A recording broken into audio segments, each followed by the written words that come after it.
Our viewers, you are most welcome to today's show. My name is Jeff Borough, and today we have seen that the 4 abducted youth have been released. And the big question that we shall be asking ourselves is who released these young men? Where were they? Who had abducted them? And together with me, I will bring a political analyst, Mr. Mzalendo. And today we will be having this show for at least 2 hours. Remember to subscribe to Africa 24.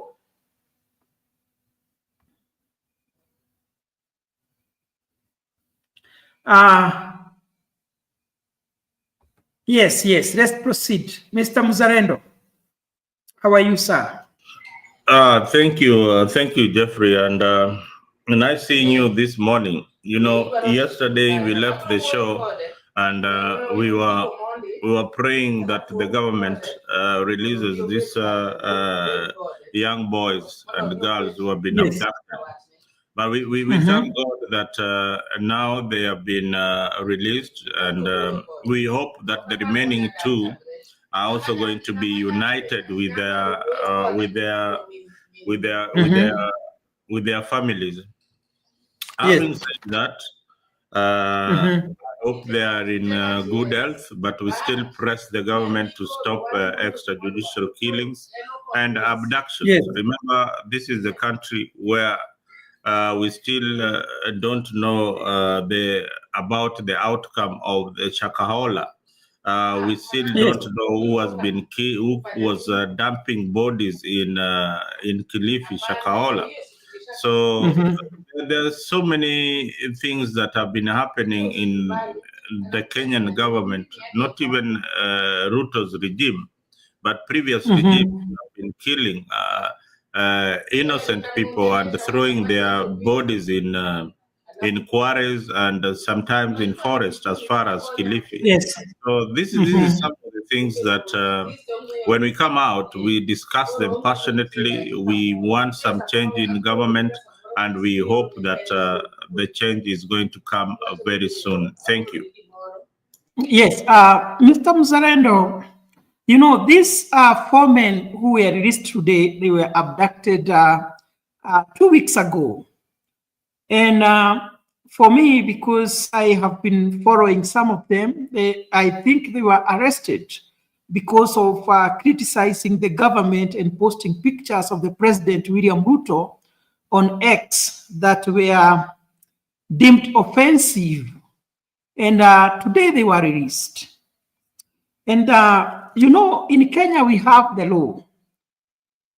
As I have said, these young boys, these young men, they have been, wherever they have been, for 15 days.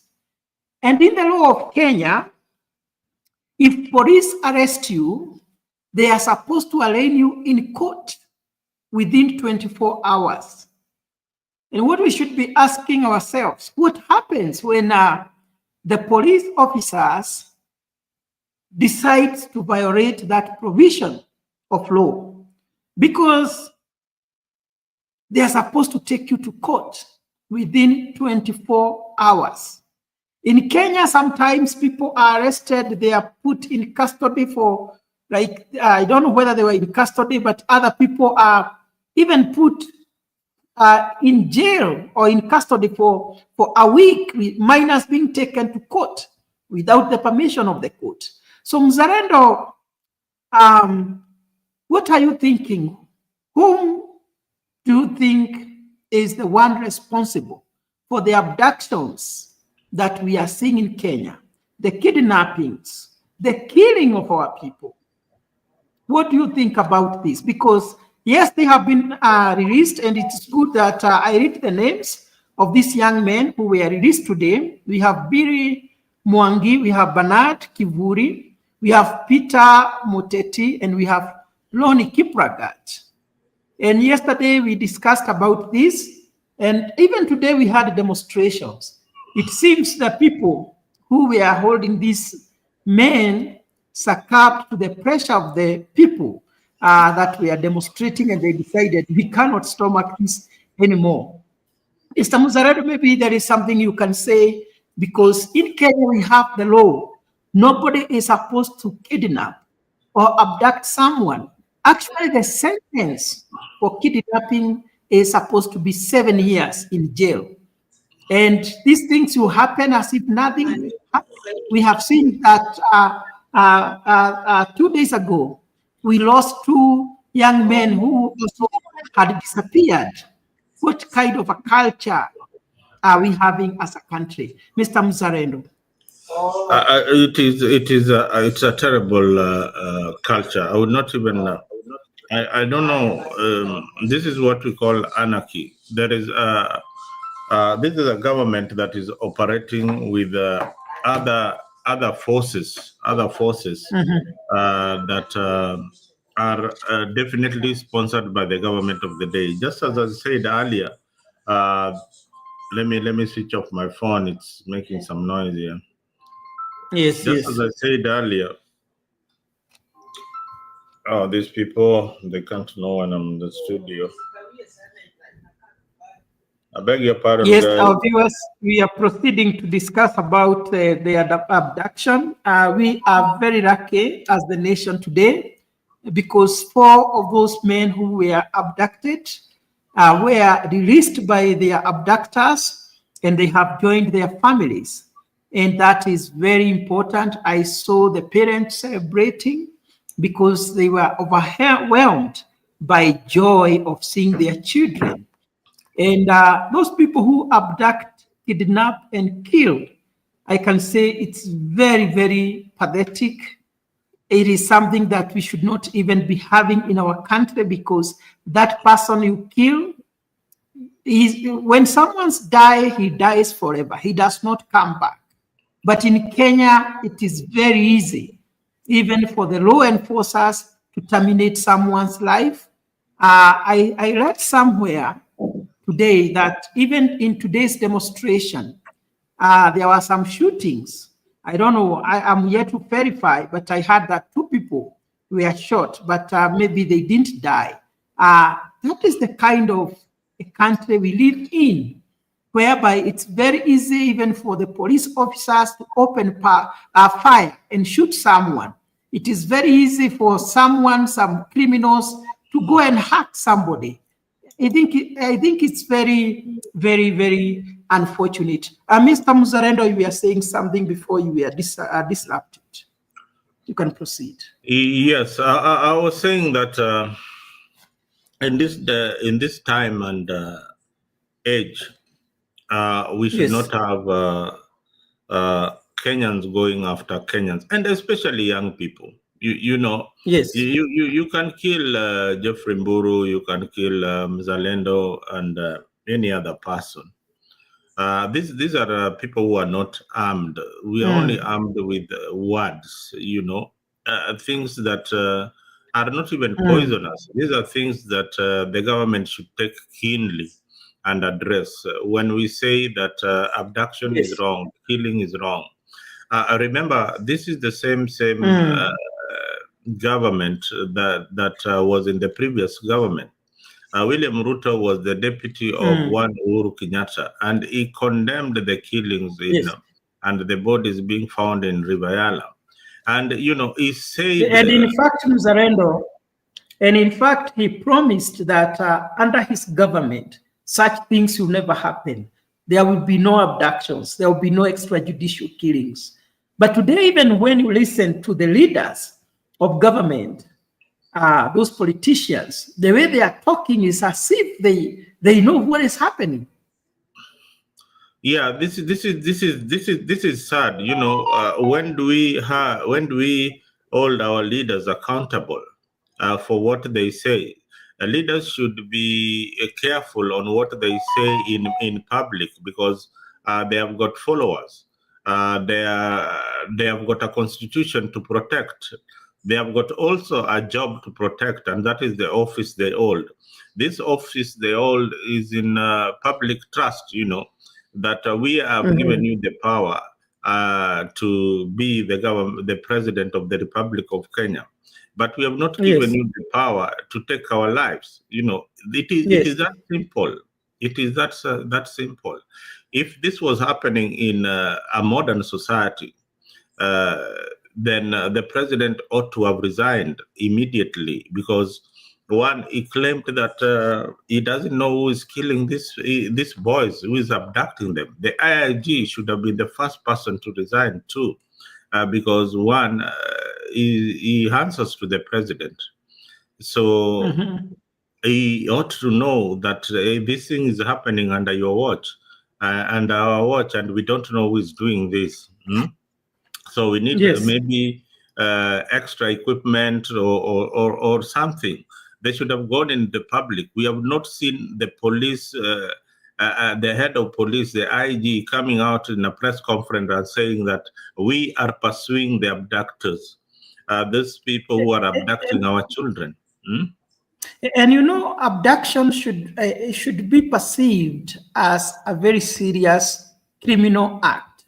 I'm just imagining a situation whereby in America, that one person is missing and cannot be traced, and the government is not aware of who is holding that person.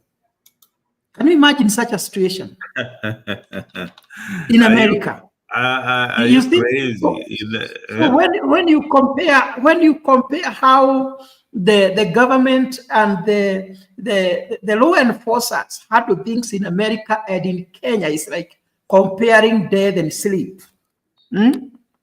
Because they handle their job with a lot of professionalism.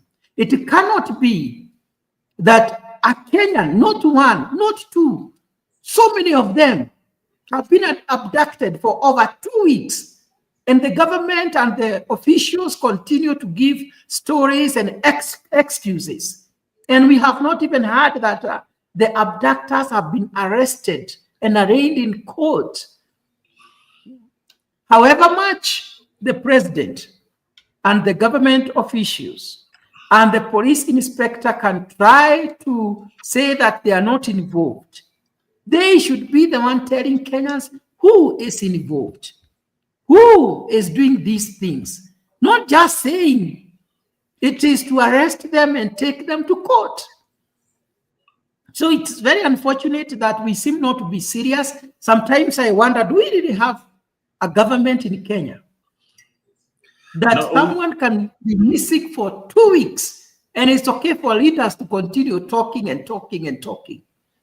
Yes, Mr. Rendo. You see here, if there is for example, maybe a case like that, maybe something close to that could be a shooting. Somebody has gone into a school and started killing people randomly. Now, first, they don't just come out, they raise an alarm that there is a shooting out there. And the next thing that they're doing is that they'll not give you, even they disclose the information about the shooter until they verify why he's doing it, what was the motive of his whatever he was doing. It is when they, even if they have shot him, they will release his identity days after comprehensively covering the crime scene and knowing the motives and other culprits who are behind it. Now, this is a case scenario where we have police stations, we have OCPDs and OCS. Parents report to the police station. This is a country where we used to have a long time ago 999, an emergency line that you could call. They don't even work. They don't even work. So if I call 99. Today, call 999 right now, wherever you are, and see 999, and let's see what happens when you call 999 number that you have an emergency. Please do it, just to demonstrate to you that we don't even have a police force. By the way, let me call to see if someone is going to receive the call. Just call 999 now. It's saying emergency number, and it is disconnecting immediately. Let me call again. Call 999. That is an emergency line by the police. Welcome to the National Police Emergency Helpline. Press 1 to talk to an officer. If the call is not an emergency, please hang up.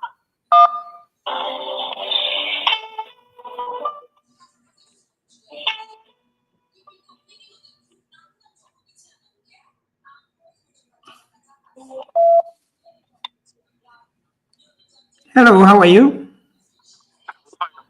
I'm good. I was just calling to see if the number 999 is working. Thank you so much for receiving my call. My name is Jeff. Yes, from Afric 24 TV. I appreciate. Yeah, they have received that. That's a good gesture.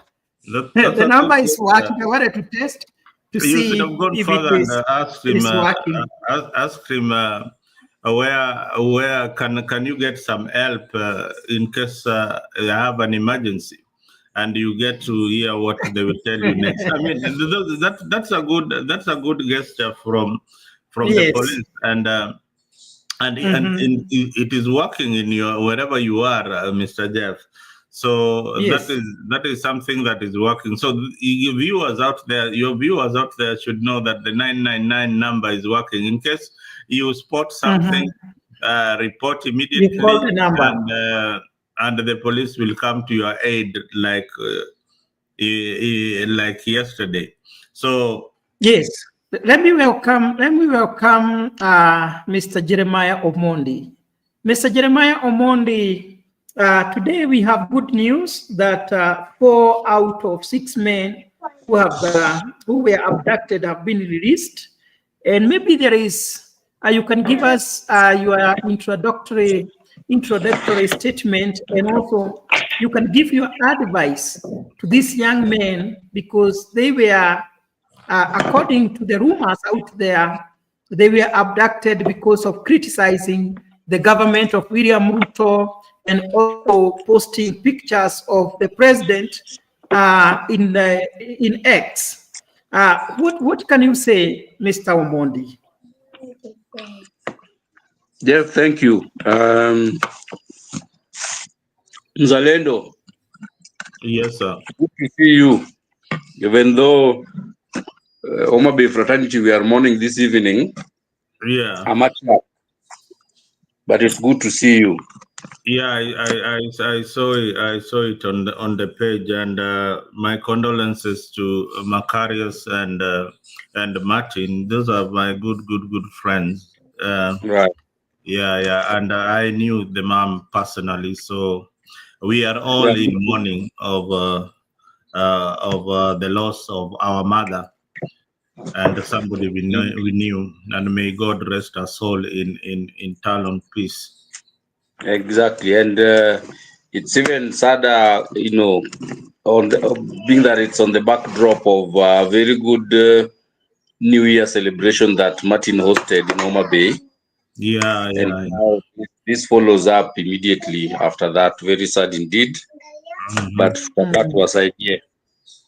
Yeah. So I think that somebody is listening. Yeah, somebody is listening. Somebody is listening. When we come here, somebody listens. There are so many people who are listening to you, sir. There are so many of them. And that somebody is none other than Ruto. I think that he has listened to the way things were going, and he has seen that if he continued on that trajectory, things are not going to be very good for him in the next few months. Now, it is very, very sad that a lot of leaders had defended this and defended the government and all, and then now all of a sudden these boys are back out. Yes. I'm waiting to hear what their stories will be, and I hope that they have not been compromised mentally to a point where they won't be able to tell us the whole story of where they were, who took them, and what they did to them there. We are yet to see that, but I think that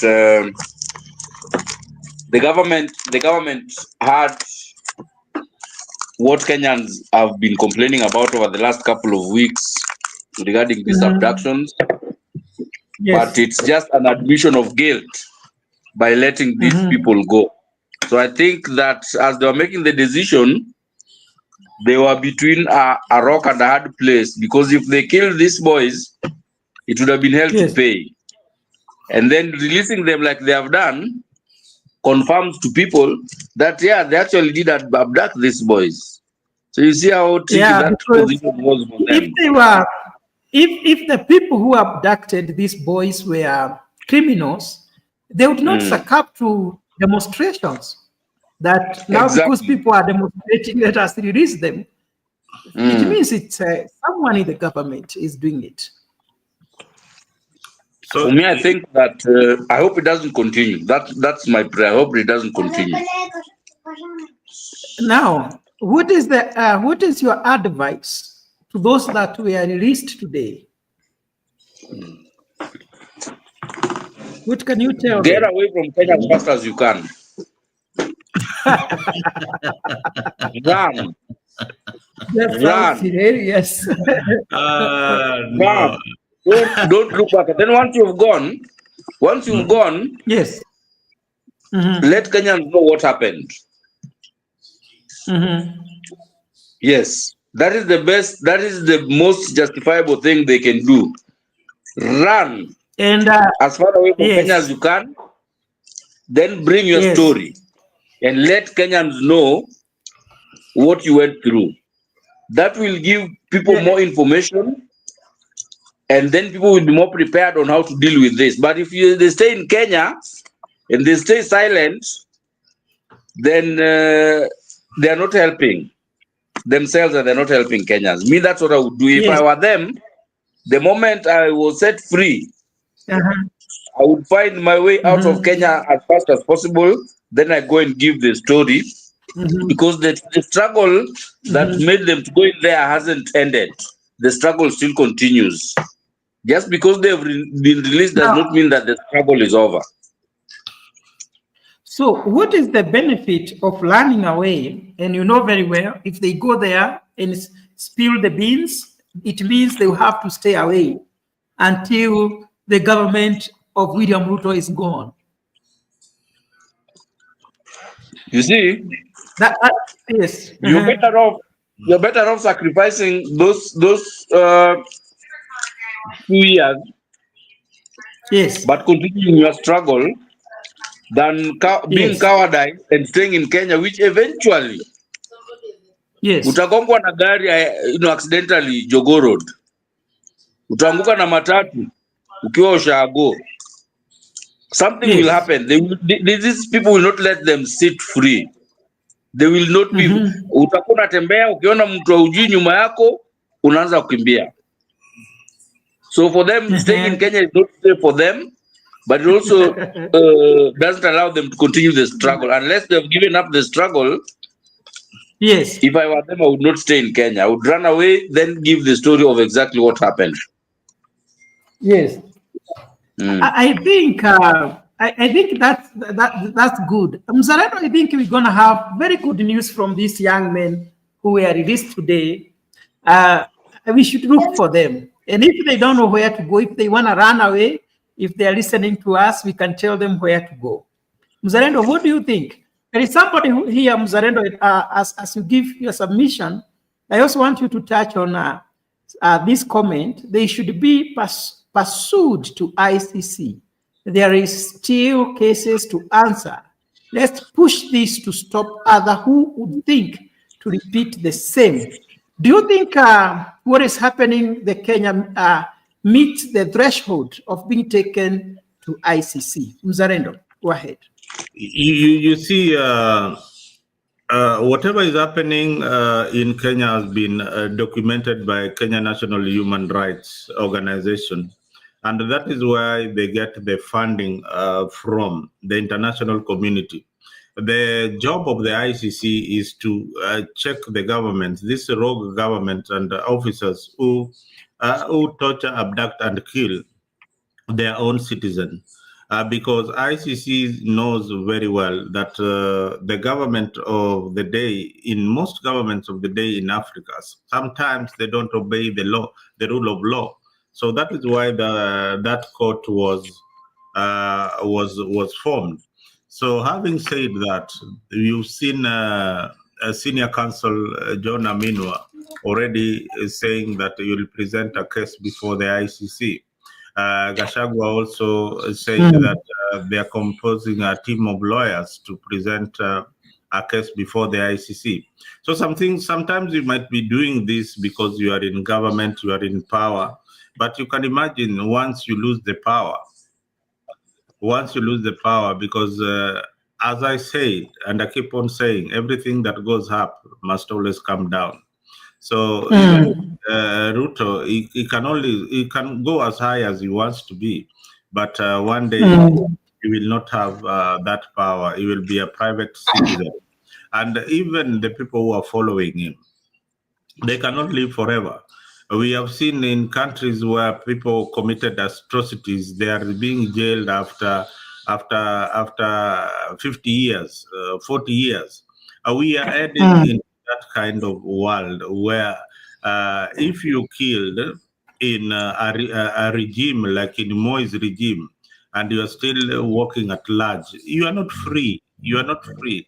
Those cases can still be unearthed. They can still be unearthed. You are only free because we have been having rogue governments in Africa and in Kenya especially. They are the ones who have been facilitating you to be free. I have seen somebody who was torturing people in the Nyayo chambers. He is free and is protected by the government. So the government protects their own, and even if a regime that comes in protects the atrocities of the other regime. Even if the alternative government came in, they will still protect the other regime and its atrocities. So this is what will come to an end. The new kind of leadership and the crop of parliamentarians that we will get are not psychopaths. You don't expect Jeremy Omondi, Mheshimiwa in parliament to be bootlicking a political leader. No, this is somebody who will be talking to represent his constituency and speaking his mind. So we have got those kind of people. But these leaders who are drunk in power and drunk in the money that they are looting in the name of CDF, and they feel entitled to your own life. It is like they are even closer to God than God himself. You know, Zarendo, we have created a nation of fear where everyone is fearing someone. If it is the government, like now the government, Ruto is afraid of Gachagua. Gachagua is afraid of Ruto. The citizens are also afraid of the government. Everyone is in fear. And I think that do you remember the days you are in high school and you saw, and maybe you are straying outside the classroom during class see hours. The teacher. No, not the teacher. You see the principal. The principal. Yeah. You feel like fainting because what my God.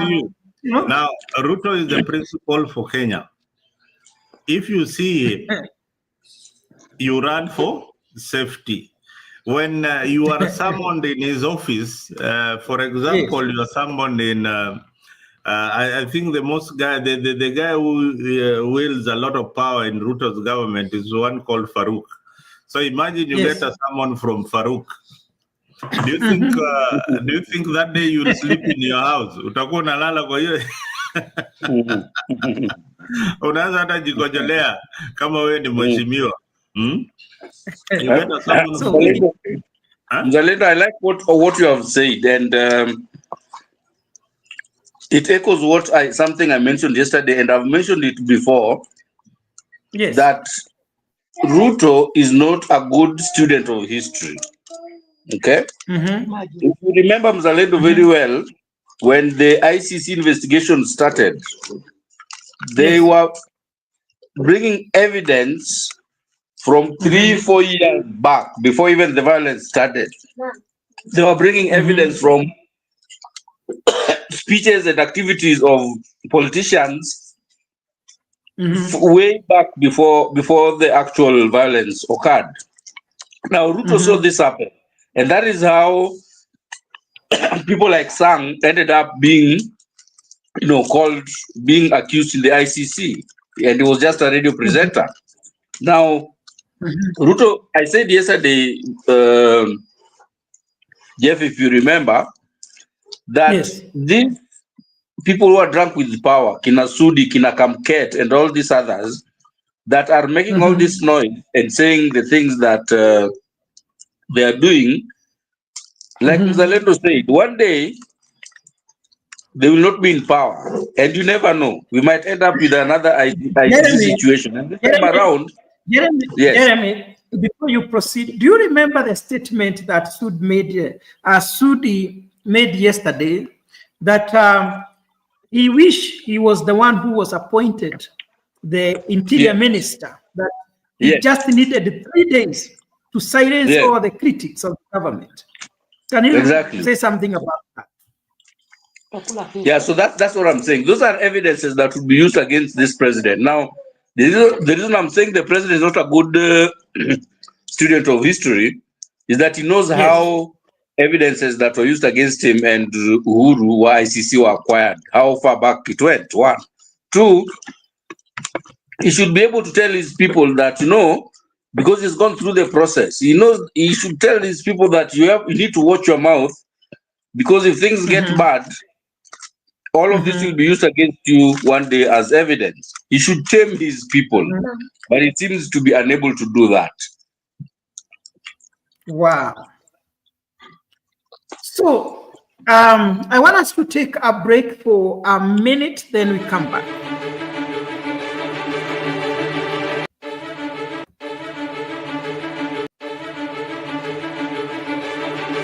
I don't know what is happening.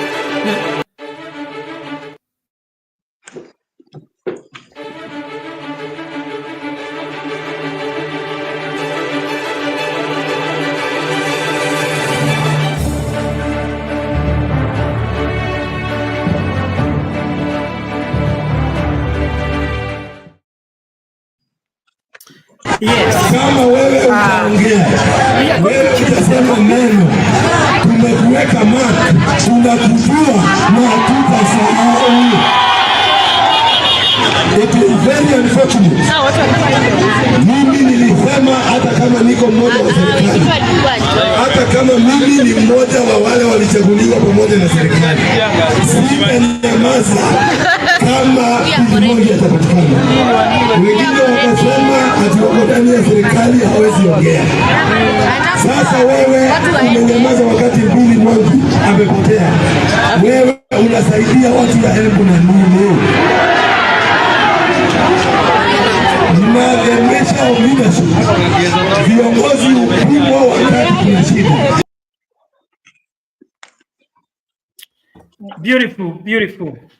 I can see we have been joined by Beth. Beth, you can introduce yourself as we proceed. We are talking, or we are almost concluding the topic about the abductions that have been ongoing.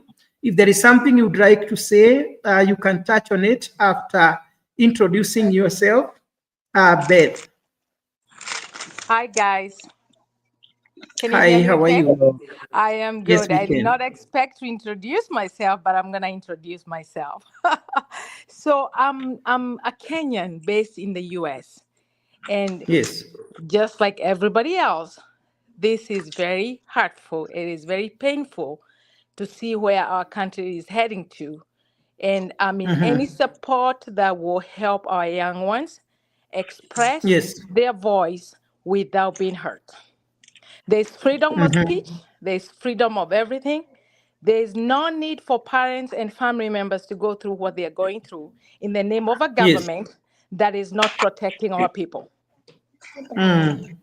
So I am just joining in to hear what we can do and how we can move better with our country. Thank you. Thank you so much. Thank you so much, Beth, for joining us and also for having interest with our country. It's very important that even when we are outside, we still think about our home, because we say east or west, home is the best. I want us to change the topic, and I want us to discuss about the minor Jenga factor, because it seems the government has finally decided to employ the former Mungiki leader in central Kenya to deal with elected deputy or the former deputy Rigathi Gachagua. And I would like us to discuss more on that, because though Maina Jenga is referred to as the former Mungiki leader, it is true that the people who were following him then still follow him today. And they do whatever he can tell them to do. Is it that the government is afraid of Gachagua, that they had to look for a gun leader to go and silence him, or to go and stop the popularity that he is gaining in central Kenya? Let us discuss that. We all remember what happened in central Kenya during the time of Maina Jenga as an active member of Mungiki. People were being beheaded, women were being circumcised, they were charging tariffs just like the government on the stages. So many bad things. They were charging people money for security, and so they were like a government, a parallel government. I would like us to discuss about that, because we have seen Maina Jenga holding meetings, and when you look at those meetings, there are no women. Basically, what you see are males. I would like to hear each one of us say something about what is happening. Will Maina Jenga be in a position to handle Gachagua and the popularity he is gaining in central Kenya? I want to start with Muzarendo, then Jeremy and Beth. Now, thank you, Jeff, once again. Now, and Happy New Year, Beth. Nice to see you jump into the forum. Now, the issue of Maina Jenga and the Mungiki and the few people that are now being recruited by Ruto's regime is simple. It is a divide and rule tactics. What Ruto needs from Central is only 1 million votes, and is so he's working very, very hard to ensure that he divides the Central vote.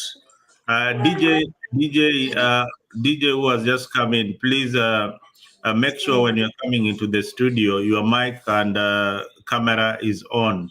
When you come with your mic and camera not included, it will not allow you into the studio. Now, I was talking about Maina Jenga. Maina Jenga's entry into politics. You know, he has been there before. Maina Jenga is a currency that is losing value. One Maina Jenga tried to be the MP in Laikipia. Maina Jenga tried to be a senator in Laikipia, and he failed. This is somebody, and that is his backyard. This is somebody who has got no following in his own backyard. So how do we expect him to be the guy who is going to dislodge one called Gachagua? I don't support Gachagua personally, because I believe that Gachagua is one of the most tribalist leaders in living in our time, and sometimes when he was kicked out of government, right now he's speaking a bit of sense, and that makes me like some of his statements that he's making. So long as we have got people out there who are fighting this regime that is abducting our children, then I'm okay with it. So the entry of Maina Jenga into politics is something that, okay, Beth, you're saying something. I am not, okay. No. We are not telling you to turn on the camera. No, we are just telling the people who you did the right thing, Beth.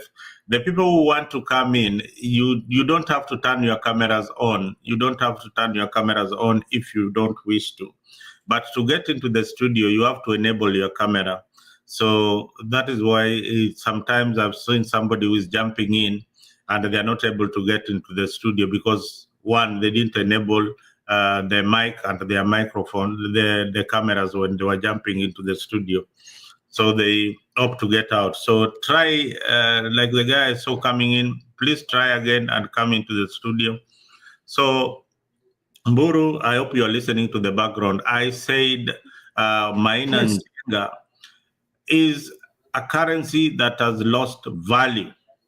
One, this is somebody who tried to be the MP in Laikipia. He failed. He tried to be a senator. He failed. Although he has got some backing from his sect, he's a former sect Mungiki leader. So he has a backing from that sect that will definitely support his ambition.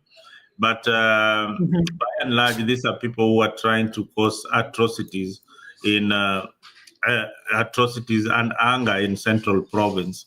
William Ruto's government is trying very hard to divide the country into units. In Mount Kenya, he will have his wing that supports him, that is fighting Gachagua. In Rift Valley, when he sees that the Rift Valley wing is not supporting him, he'll have an alternative of that kind of government, of those kind of people supporting him. So this is what Moi used to use during his time, a divide and rule tactics. It succeeded for 24 years. They keep on telling you that we did this for 24 years. It worked for us. But we have young people coming in into politics, people who are tribalists, people who don't care about, who we are putting in power, so long as they have good policies that will guide the country to the next level. They are home and dry. They don't really care who becomes the next president. They only care about a president who will respect the rule of law and provide services for the people of Kenya. That is what Kenyans are yearning for. Yeah, thank you. I want to go to Jeremy. Jeremy, I would like you to tell us, is it okay for the government to use guns to help it achieve its political goals? Because it seems how Maina Jenga was talking, he had the blessings of, or he has the blessings of the government. Thanks, Jeff. First, a sect like Mungiki never dies. It can go dormant and it can wake up anytime. If there are triggers, it will wake up anytime. Two, once you join a sect like Mungiki, the little I know about Mungiki, it's a one-way door. And it's a one-way door that goes in. You can't walk out. If you've ever known anyone to be an adherent of Mungiki at any one point in their lives, and then they come back and tell you that they stopped, that's a lie. You never leave Mungiki. So one thing is clear, that Mungiki is still alive, and their leader, Maina Njenga, is still their leader. Now, the government is not using Mungiki because they like it. But they knew that if they did not go for Mungiki, Gachagua was going for them. So the government just decided to beat Gachagua to his game. If the government hadn't gone in and brought Mainda Njenga to wake up his group, Gachagua was going to find a way to wake the group. Or remember that at the time, when Mainda Njenga's wife died, there was a faction. There was a splinter group that was already forming. So the government knew that Gachagua was going to go and reawaken Mungiki to destabilize the government for the next 3 years and use them to terrorize people and beat people into submission to vote for him at some point. Yeah. So the government just beat Gachagua to his game. I do not support it. I do not think it's the right way for a government to operate, but it is what it is. There is nothing we can do now, and the only thing that can change that is if, for some reason, the government has a fallout with Mainda Njenga, which is very, very possible, because Mainda Njenga and the way sects operate is they thrive on things like blackmail, right? They thrive on things like terror. They thrive on things like violence and associated activities. If Mainda Njenga, right, keeps his group together, he can use that to blackmail the government. And if the government refuses to play ball, he can tell them, fine, you guys do your thing, I'm going with my group, and he goes to Gachagua. And one thing we know, Jeff, nyinyi watu wa Murima, mkianza kusema watu wa nyumba, game shot, whatever the discussion is, game shot, you will all go in that direction. Yeah. So if the point is that if Mainda Njenga plays ball with the government, they have neutralized that opportunity for Gachagua. If he falls out with the government, it will open up the opportunity for Gachagua to tap into that. And at the end of the day, apart from controlling that sect, it comes down to the numbers. Like Mzalendo said, Ruto only wants 1 million votes from Central Kenya. We know, it's public knowledge, that Mungiki has a membership upwards of 1 million, almost 2 million people. I might be wrong, but I know that if I'm wrong, my numbers are lower. Their numbers are probably higher. So that's where the game is going to be. Control that, subdue the people. Let's shut that opportunity, that possibility for Gachagua, and then tap into the numbers that they bring. So, Mzalendo, do you think Mainda Njenga and the team will be in a position to control Gachagua? Gachagua has been very vocal and a serious critic of the government of William Ruto. And he has rose into popularity from the time he was being impeached until now. Do you think Mainda Njenga is the medicine to Gachagua? I think it's a preventive measure, but it's not a cure. Yeah. It is a preventive measure for Gachagua rising, but it is not a cure to the disease. It only you said it. I forgot. Mzalendo, I forgot that. I also wanted to mention that, and I agree with you totally. Not that Mainda Njenga is a cure to not a preventive, not a cure for Gachagua,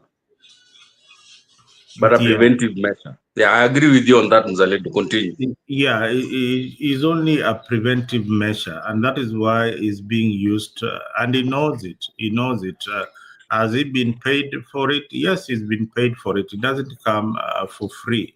Mobilizing these youths, it's a lot of money. Politics of mobilization comes with the money involved. And what will this youth be fighting for? If you ask yourself, why will they be fighting to protect Ruto's government, or what will they really be fighting for? What is there to be fought for by these Mungiki followers in Mainanjenga? Let's say Mungiki is not there right now. Let's say Mainanjenga's followers, these sect followers of Mainanjenga, what will they be really fighting for? What will they be really fighting for the province? Mainanjenga, Mzalendo has always made sure that his group remains intact because he has been doing business with this group.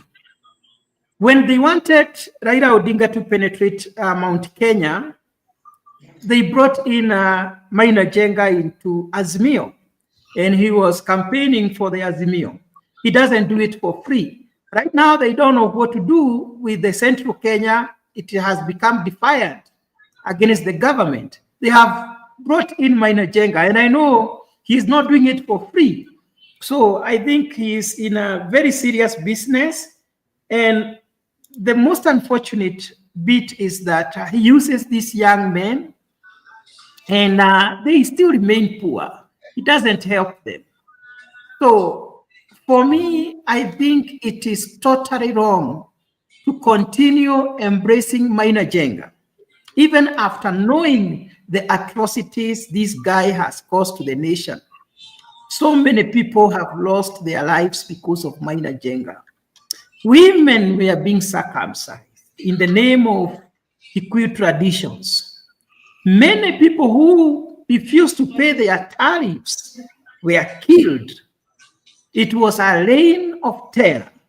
So when I see those who are supporting the government celebrating Mainanjenga, I feel so bad. What the government should be doing, some of these people were supposed to be investigated and put behind bar because they're criminals. We don't want criminals in Kenya. We have the government. If there is something to be done, the government should do it and do it within the law. That is how I think should be. You said that generally why Mainanjenga is able to make sure that his groups remains intact is because he gives them promises. He ensures that they are comfortable within their poor status. That is how you buy loyalty among the poor people who follow you. You ensure that they remain in that status and dependent on you. And then you tell them, you are in this particular situation because of Jeffrey Mburu and Jeremy Omoni. So those are our enemies right now. We are in this particular situation because Mr. Gachagua is blocking us from being in government. Yes. You understand? So there has to be a reason for them to rise up to the occasion. So I am just trying to figure out what kind of messaging that Mainanjenga will tell these young people this time round, that initially they were in Uhuru Kenyatta's camp and opposing the same William Ruto, and now they are back on William Ruto's camp. So are they saying that they are supporting the government and their abductions? If that is what they are saying, then that is the kind of message that he is going to sell to his loyal followers. And the loyal followers have got no authority to question a dictator.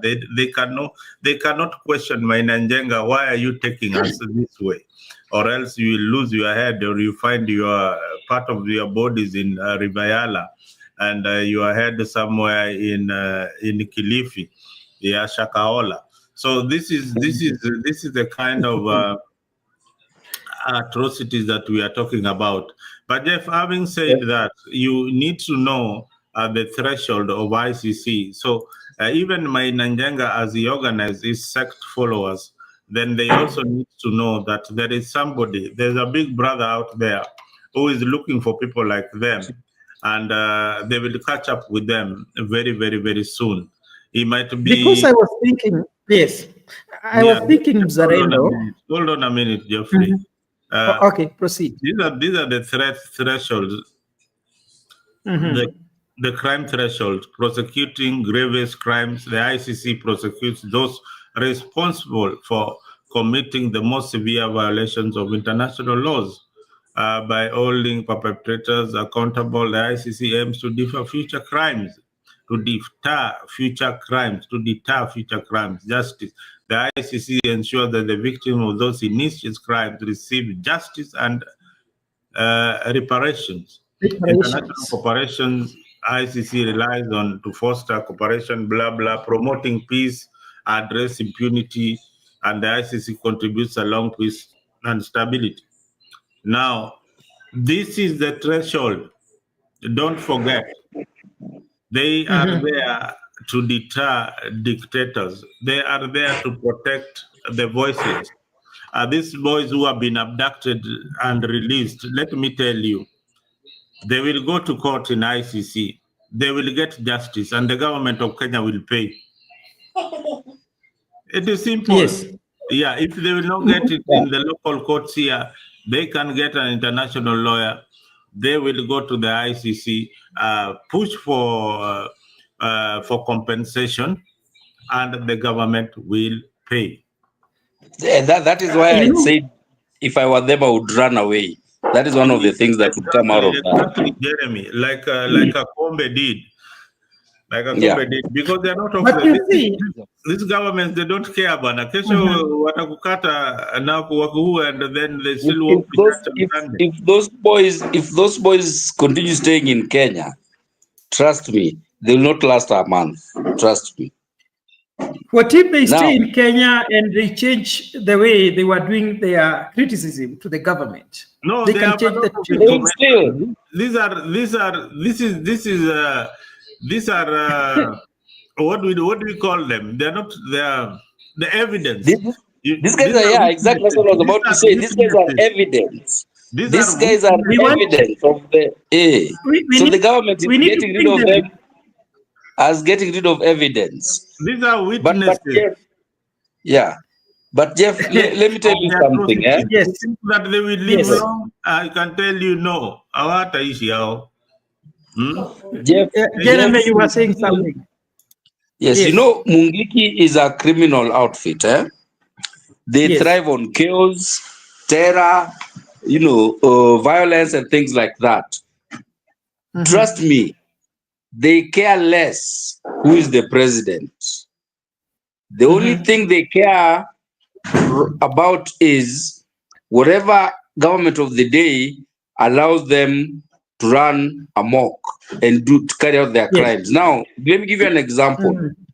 You know, when Mungiki was at the height of its operations, yes, in Nairobi, you could not buy a matatu and put on the road just like that, and you would pay daily. Now, this money, just let me give this. And all the money that they were collecting was going all the way up to Mainanjenga. Now, when Mainanjenga was almost neutralized, they say, power abhors vacuum. That trade of extorting matatus went over to the police. And the police have perfected that infrastructure. They're now the ones taking this money. Now, what Mainanjenga needs to just do is tell Ruto, ebuto polisi kwa biashara ya matatu. Not officially, but let us run the matatu vile tulikuwa tunairan. Once Mainanjenga gets that, he gets his people and activates his foot soldiers on the ground. All of a sudden, you start seeing them thriving kwa matatu stages, right? Taking up all this little money. And this little money that they send up, it comes back to them in the form of protection from the government. In terms of, being left alone by the government. And that's all they need. then they can carry out their crimes and do anything without the government standing in their way. That is the only thing that the president has to allow to happen, and Mungiki is fine. Then waambie kura ni kwangu hapo, they will give you. Because you know, the business of matatu is so lucrative. If you are taking 50 bob from every matatu every time it hits one stage, by the time the day is over, the amount of money that these guys carry is scary if somebody gives you the figures. And it's tax-free and in cash. You know, Jeremy, there was a time my brother, bought a truck, and that truck had not stayed with him even for more than 3 days. On the 4th day, they had already written a message that we know you bought a truck, plate number this and this, you bought it on this day, and you sent this money to this account. And they introduced themselves, failure to which we are going to burn down the truck. Exactly. He had to send the money to them. There was a time we were building the church, our church. They came there. They said we cannot build the church before we have paid money to them. Even your own personal, even your own house. You buy land somewhere on Kiambu Road before you build. First of all, after you paid your statutory requirements to KRA, to Ministry of Lands and all, they then come and give you theirs, which is usually higher than it is a government. You pay that. Then when you start constructing, they actually mandate you that wewe hapa mchanga hawezi letewa na mtu mwingine. Hii mchanga, mtu analetanga mchanga ni nani peke yake. Wewe mawe hawezi leta hapa na mtu mwingine. Hapa mawe inaletwanga na nani peke yake. And trust me, if you don't use their person, hautajenga. And that is where they eat. I remember how well organized these Mungiki guys were, especially ni kama walikuwa wananusa pesa. And I think in the event, other people also took advantage of the name Mungiki. If you are seen with a wheelbarrow full of sand, that is yoni pesa. They had got the amount that they charge for each and every truckload. A wheelbarrow ya mchanga unachajiwa, kama ni pikipiki unachajiwa. This reminds me of sometimes in 1990, I think in 98 or 99, I was building a kiosk. Nilikuwa nataka kufanya biashara ya kiosk. Then that time I was so much in scripture and all that, and I'm being woken up at around 4 a.m. in the morning. Hey, your structure is being brought down in his sleep. Then I'm like, what do they want? I have got all the documents and all that. Ati utoe shilingi 1,000 ndio uweze kuendelea na biashara. Then I told my wife, let them just bring it down. I'm not bribing anyone. Let them bring it down. But I'm saying that maybe if I had a mentality like, I should have just paid them 1,000 and I would be in business. Today, maybe I would be a very rich man somewhere in Kenya with very many hotels then, but that didn't happen. But you see, sometimes it is integrity, what you believe in and what you can stand for is what stands out. So after that incident, I think I've looked at things differently. Maybe if the clock was revised, I would have understood better that the system of Kenya works in corruption. If you want to make it in Kenya, you have to be corrupt, to make it. Fake it until you die. Until you make it. Yes. Having said that, Mzalendo, before we shift from that topic of the violence, of the gangs, of the abductions, let us hear what Morara Kebaso had to say about the abductions and the release of the abductees. We can have that video squad at this or an time. abduction squad is not waiting for you outside a place of worship. Here at Kikuyu Central, people have worshipped for ages and ages peacefully. Personally, I've been to this church. I love the preaching and the music, and nobody has ever been abducted from church by anyone whosoever, not even criminals. We are worried by the denial by the police that they did not know and still do not know who has been abducting these people.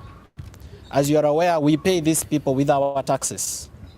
This is our money that they spend. This is our money which is used to buy uniforms, which is used to buy equipment, which is used to buy guns. And the purpose of this equipment and personnel is to protect Kenyans.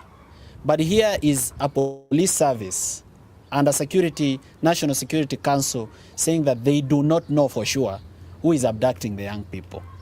If they do not know, then who should know? Because it is their responsibility to know.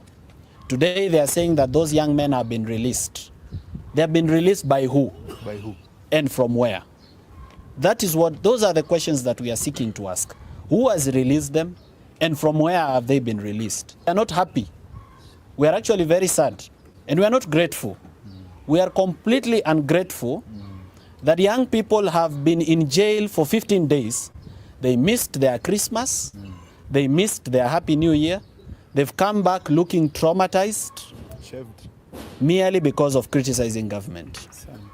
Then there is also the issue of a person being judged guilty by association. Ronnie Kiplangat has never been a government critic and has not even shown that he has any political ambitions or thoughts or even shared his political thoughts with the rest of us. So at what point did he also become a government critic that deserved to be abducted if this was not mere goose chase and an attempt to intimidate the powerful voices that are speaking against the excesses of government? Call upon the Inspector General Douglas Kanja to take charge of the service or resign. If he is not able to run the police service, it is honorable to just resign. He will not be the first that has ever resigned. Resigning is more honorable than failing. He should not say that there are people who are not under his command that are abducting people. That is illegal under our national law and even international law. So today we speak against the desecration of places of worship, the tear gassing of places of worship, the burning of places of worship as we saw in the 2007 violence, and now the abduction of people from church. Let churches and mosques and sacred places of worship be safe. Let Kenyans go there and find the Lord. Let them go there and their burdens are lifted at Calvary. Young people of Kenya, we are saying we are not too young for leadership. And when an opportunity arises and when it comes, we are ready and willing to show that we have the intellect and the ability to lead this nation. But at this point, we want our rights to be respected and honored so that if I make a mistake, I as Morara Kebaso, I should be properly arrested by a uniformed police officer, informed of my reason of arrest, be taken to a police station gazetted by law, booked into an occurrence book with time, be allowed an opportunity to see an advocate, be allowed access to food and medicine, not the way we saw what happened to Okia Omtata. Even in biblical terms, you cannot deny a person or a prisoner food or medicine. Let me be given access to that medicine and food, and let me be produced before a court of law as per my rights under Article 49 of the Constitution of the rights of arrested persons and Article 50 on the right to a fair hearing and fair trial. I've been reliably informed, and the media has that information, that Ronnie Kiplangat was found somewhere in Machakos, and Bernard Kavuli, who was abducted from Ngong, was found in Kitale, which is several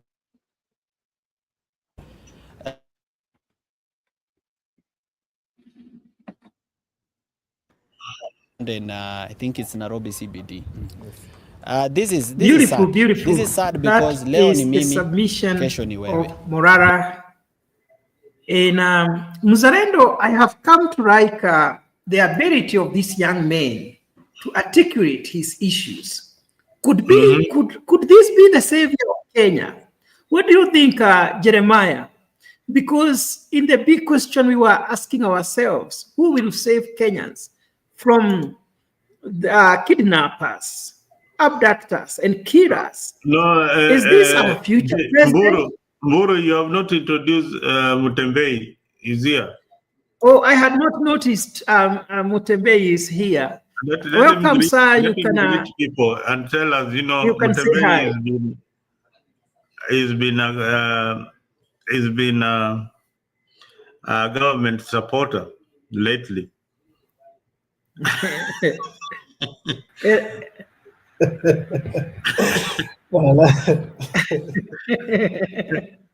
Yes, sir. You're most welcome. I know he's going to run away very, very fast. We want to have you on the show, and people have been saying that, oh, Mtembei hapatikani. Karibu Afrika. Kitu tunafanya sasa ni kusupport serikali bana. Tusalimie mwaka mpya bwana. Mnasema vijana wameamka. Vijana gani? These are just guys wametokea tu, their aim is just to make quick money. Wakidanganya wanataka kufaitia Kenya. We have seen the likes of Marara vile anafanya. And you guys are there mkimsupport tu. Sijui huwa mnaangalia nini? Yani it takes a lot of time for you guys kuwa na akon yule mimi mwenyewe namuona hata within few seconds. So mnafahamu up game. Marara, you cannot save anyone. It's the same case in this game mnasema mnabductiwa. You guys, mbona nikuuliza wewe ukiabductiwa saa hii umalize sijui 2 weeks.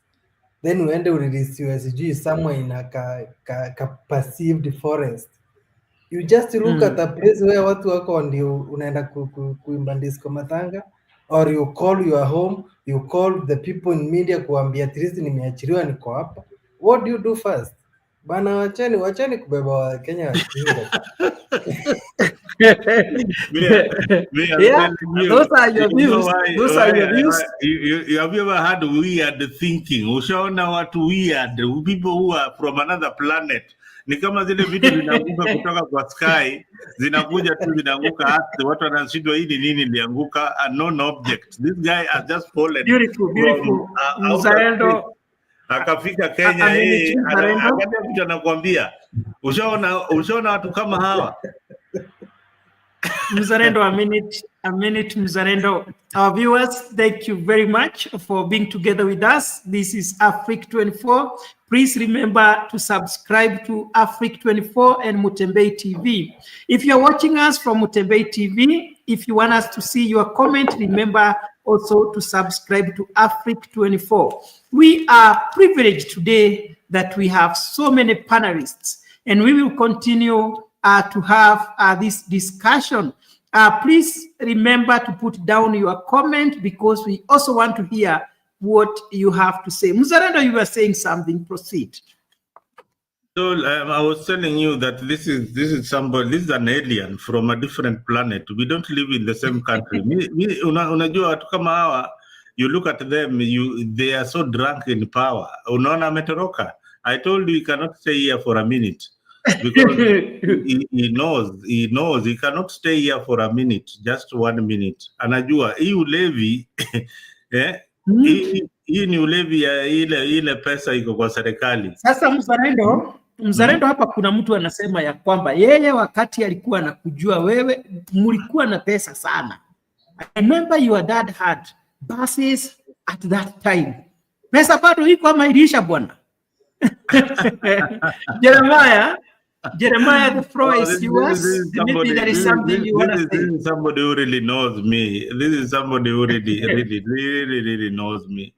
And I don't want him to go further than this because huyu ni mtu ananijua kabisa.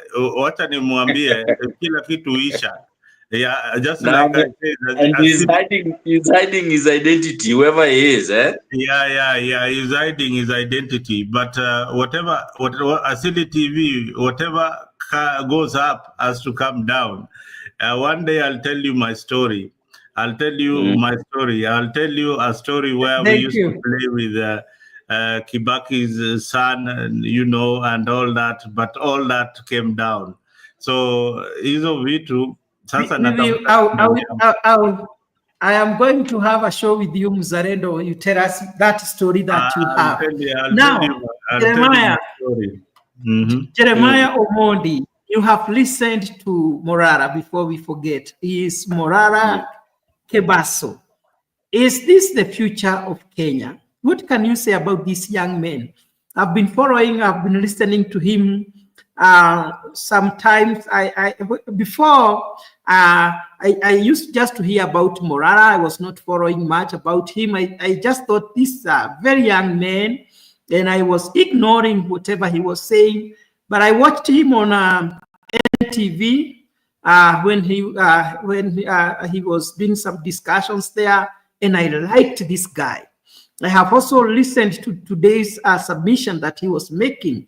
This guy is able to articulate whatever he has in mind. And I think apart from criticizing him and saying how young he is, we should encourage him to continue talking because he is saying exactly what is paining the people of Kenya. What do you have to say, Jeremiah?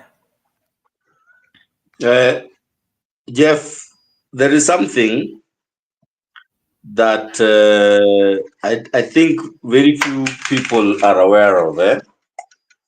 Yes. This Gen Z, by whatever name you want to call them, they have an Achilles heel. They have a double sword of sorts. The fact that they don't have a leader that somebody can point a finger at and say, this is the leader of this group, worked for them on the first demonstration and the second. By the third, that lack of a leader is the weak point that the government penetrated to use to penetrate them and to have them implode. At the same time, not having a leader works for them because the government doesn't know who to touch if they really want to address the issues. They don't know who is the person who need to be going after to this, and that's why they are just abducting people left and right. Now, if these people can come together with one voice and have a common strategy of doing whatever it is they want to do, whether it's Ruto Tosha, or they want to bring in new people, whatever the case it may be, they can do something. But at the same time, if they come together like that, then the government knows who is it that they need to touch. Let me ask you a question, Mzalendo. Yes. Right after the Gen Z demonstrations, do you remember that Kasmuel was never arrested even once? He was arrested at towards the very end of it. And when he was taken in, he came back after I think 2-3 days. He was never the same again. Have you seen him speaking again? Do you see the types of company he keeps? All of a sudden he's in church welcoming Ruto. All of a sudden he's meeting with Raila and their buddy and all of that. What does that tell you?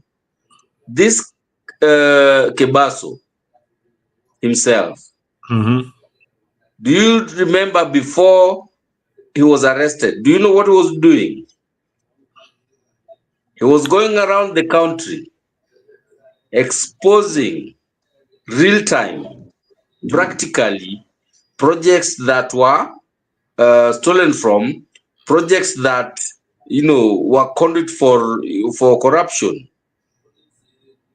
When he was arrested, and he was in for a couple of days, when he came back, you remember the first thing he did? He took a sabbatical. He said he's going to sit back and strategize, okay, and come back. When he came back, You see, his strategy has changed. He's no longer doing that. He's no longer going across the country and exposing these, white elephant projects across the country. But he's still speaking out, but at some sort of a comfort or secured zone. The point I'm trying to make is that these Gen Zs, if they come together, they can achieve much.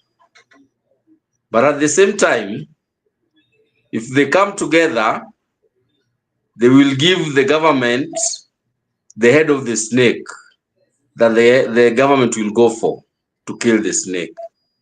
So what do? That's a question I pose to you guys. So Mzalendo, maybe you are aware, what is the age for one to become the president of Kenya?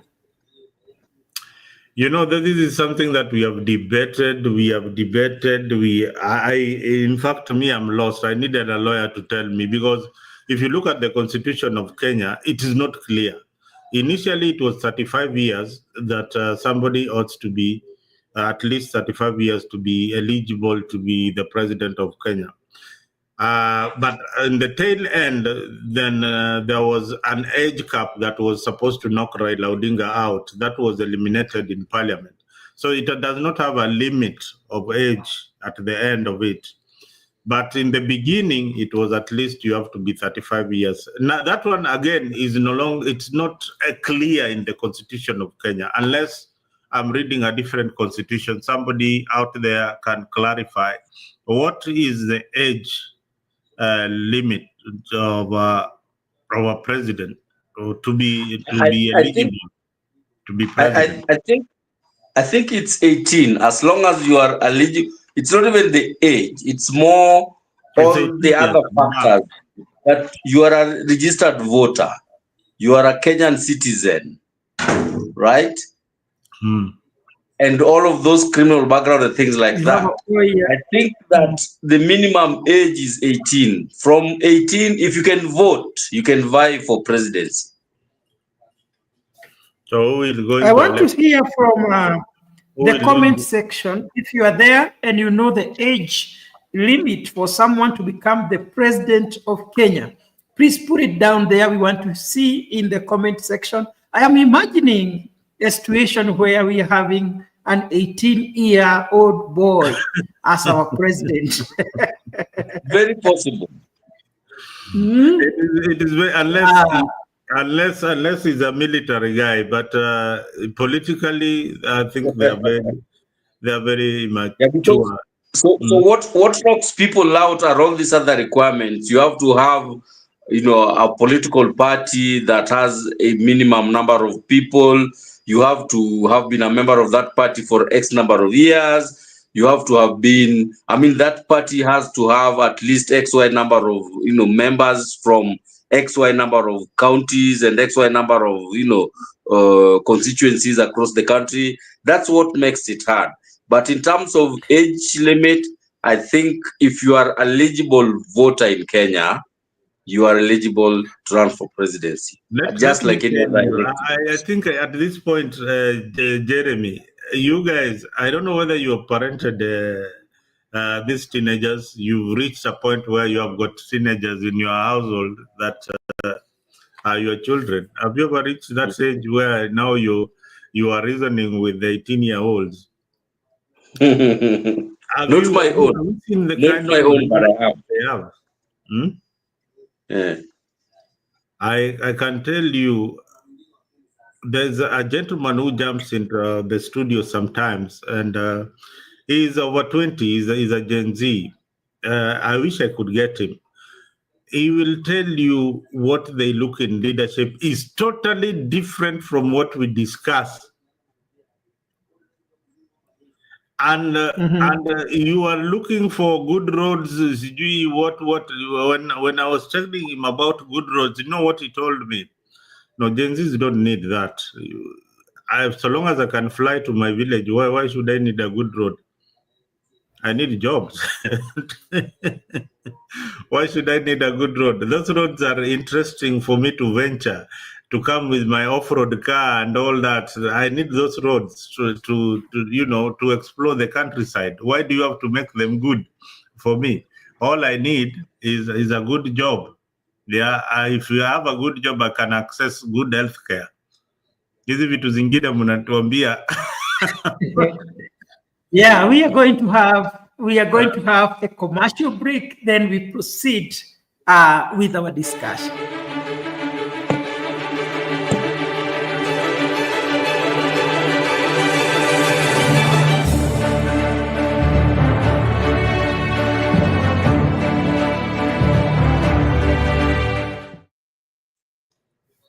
Yes, Jeremiah, Mzalendo, and our viewers, welcome back.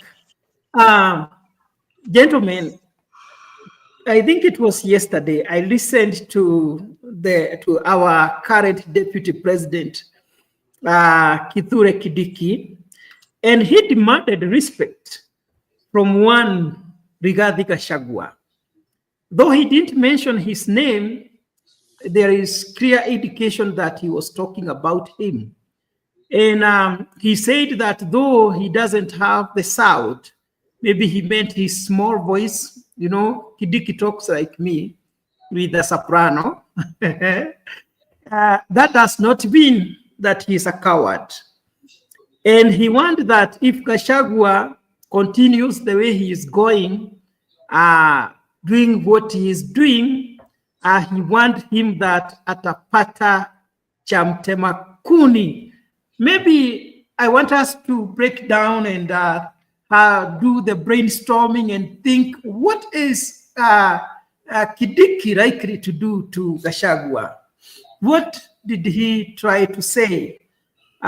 Is now Kindiki going to handle Gachagua in Mount Kenya?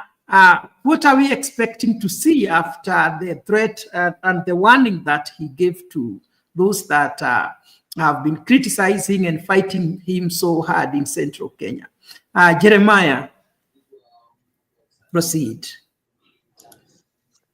To be honest, I don't think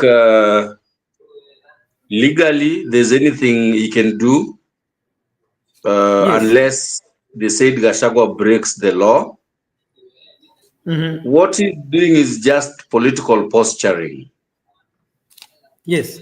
And like somebody said the other day, he's not an elected deputy president. Mm-hmm. He's a selected deputy president. So he owes complete 100% allegiance to the city, to his, the appointing authority. Yes. So as much as he might not have anything to do, anything that he can do, he has to back. Because the master is watching to see, is he really doing his job? So I don't think from a legal standpoint, there's anything that he can do, unless, of course, like I said, Gachagua breaks the law. But in terms of, what should I call them? Hearsay, that it disrespects the president. Disrespecting the president is not defined in our constitution. Which part of the Kenyan Penal Code is disrespecting the president? So you can't arrest him because he's disrespecting the president. Then we're going to charge him with what we're going to write on the OB. So for me, it's just a political posturing, so that his master, his appointing authority, can feel that he has someone who can defend him. For that's all I can say about it. Last week there was rumors that there is a conflict between the president and the deputy president. Even people said that there is a difference between the deputy president and Farouk. Others said that the deputy president was slapped by Farouk. And when we were discussing with Mzalendo, I told Mzalendo, for me, I think what people are saying, it is true. They're trying to tell the deputy president, you have been so silent. We gave you the job, and you must show that you are able to control Mount Kenya. You are not doing what we were expecting you to do. because even when Gachagua went to NTV, and not Gachagua, but Kidiki went to NTV, he refrained totally touching on Gachagua, which to me it was wisdom. But to other people, maybe they felt he is supposed to be confrontational. And that is why maybe there was that difference. And I told Muzarendo, very soon you will see Kidiki coming out now as a man to try now to handle the horns of Gachagua. Muzarendo, what do you have to say about the statement of Kidiki that the deputy president must change and he must respect failure to which he will ataona Chemchema Kuni. You know, I don't know whether you people like watching cartoons. There is, or read comic books. I do a lot of that. There is a comic book or a cartoon called Johnny Bravo. So Johnny Bravo, you know Johnny Bravo. I know Jeremy. You know Johnny Bravo. Johnny Bravo is this young man. You know, he's not even here. He's young. Who is very masculine, and he likes showing off, you know, his muscles, girls, although no ladies approach him each and every time. So Kindiki is that kind of person. Is what he's doing is pulling a Johnny Bravo stand that, you know, I am here, I have arrived, I am strong, you know, I am strong. Yes. And you can't beat me, I will beat you. You don't know what I hold, you know, that kind of thing. But does Kindiki have a constituency that backs him fully? I doubt, because I don't think he has. He's just been a senator, so he's also relying on his tribal base, just like Gachagua, where you see Kindiki making a lot of errands. He's in his tribe, Meru. Is running around the Meru area. So when Ruto realized that this is a weakling in my side that I've given a position, what did he do? He reinforced his support by ensuring that he has Mainanjenga to back him up. He has Mwangi Iria to back him up. He has got Ichungwas and Kabogo, Ichungwa, Mutahi Kagwe to back him up, because he's a weak leader. He's a weak leader, and you know, he is posturing. That is what is called posturing. Yeah, I agree. And his position, him getting to that position, was not because he was bringing anything on the table, but it was to pacify the Murima. That's all. So it's a problem that the president will have to deal with. He knows that he has a weakling as his sidekick, and he'll have to deal with it for a while. And I don't know whether we have that video, because at the same time, there was something very important that he said. The culture of shouting down the leaders when they are talking, he said that should end. It does not show civilization. People should let people visit leaders, go wherever they want to go, whether they want to come to Central, let them come. And I thought that was a very good statement. We should have some decorum. We should control ourselves. Even if we are angry, we should not show our anger. We should have emotional intelligence. I don't know if we have that statement from Kidiki when he was talking and when he was giving his warnings and all that. We will check. We will check that. My opinion is that statement is not a political, statement. If you ask me, yeah, because guess what? We have decorum in Kenya, yeah, and people can go anywhere you want. But if you are a smart politician, you would know where to go. You don't, have you ever seen your neighbor's dog coming to bark at you in your house? You know what is happening, Jeremiah? Today, Yeah. even someone trying to read a statement from the president, those condolences, people are not letting them do it. Yes. In central True. Kenya. But what if the president were to go there to do that on his own? He'll face the same. Are you He'll be sure? jeered. Yes. People will not listen to him right now. That is why even himself, he has refrained from going to occasions in central Kenya from the time he impeached Gachagua. People will shout him down. He's just looking for the fire to die down. You know one thing, Mburu, you don't know about William Ruto. William Ruto is very brave. Yes. Very, very brave. A very brave leader. He's not scared. I know he is.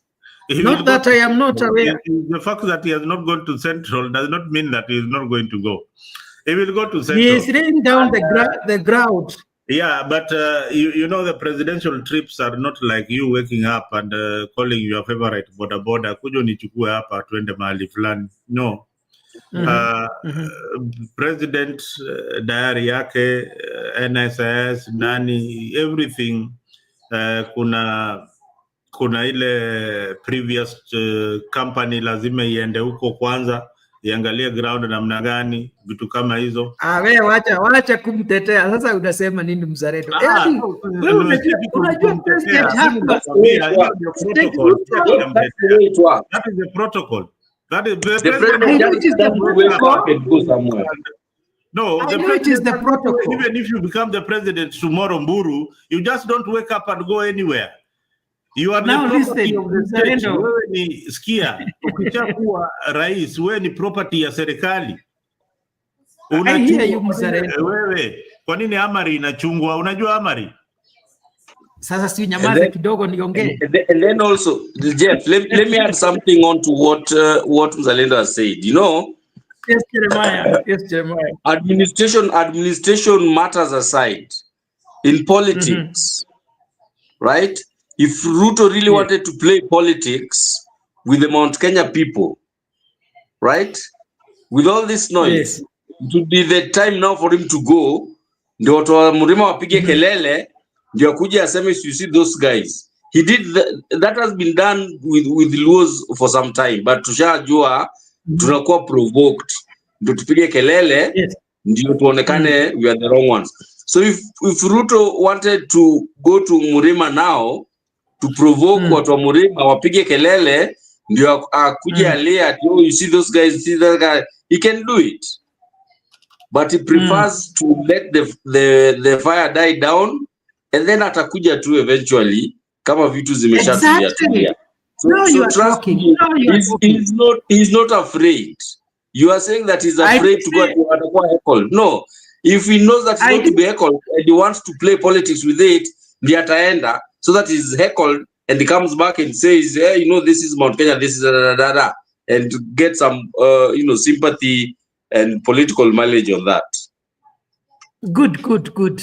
I want us to shift from that. Let us go to the politics of the Luya, the Western politics. We have seen Natembeya working very independently from those who are in the government, and someone even said they are planning to impeach him.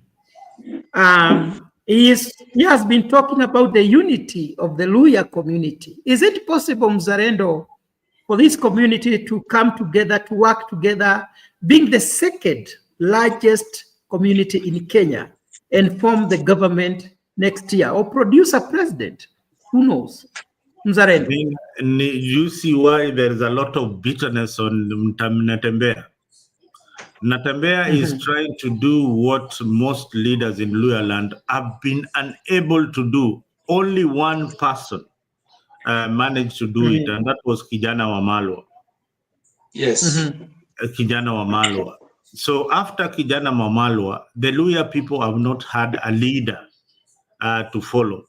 The Luya people have had two noticeable Luya leaders. One was called Was it Masinde Muliro? Yes, the Ford Kenyan days.